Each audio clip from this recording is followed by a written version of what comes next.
This is how the onion should look to harvest it. The stem is bent and it's almost dry.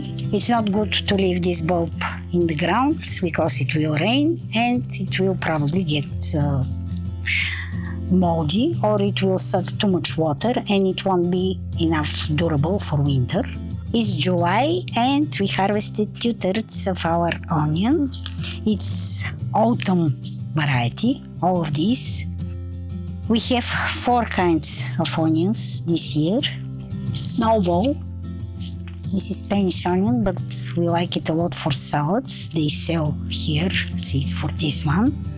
A red onion, which is also good for salads, but it's very durable and it's nice for cooking too. This is some local variety, and this year we have 2 varieties of yellow onion.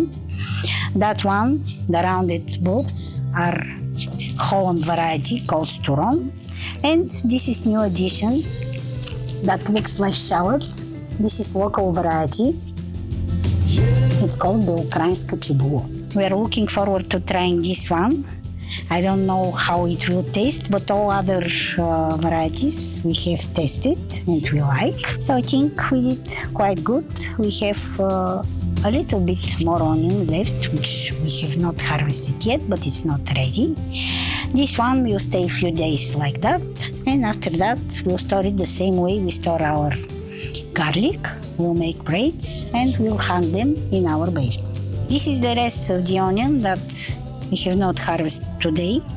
The stems have bent but are still green. It needs about 4 or 5 days.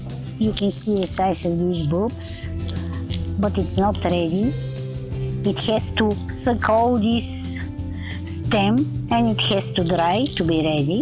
I tried to remove part of the soil because it will rain today, but that's a lot, especially in this part. This part we saw a bit late, that's why it's still green. A few days later, and the braids of our onion harvest are ready. They will stay like that, hung in our basement, in a dry and cool place, the same way we store our garlic. They look pretty, they take less space this way, and the air that circulates around them dries them really slow and prevents them from molding.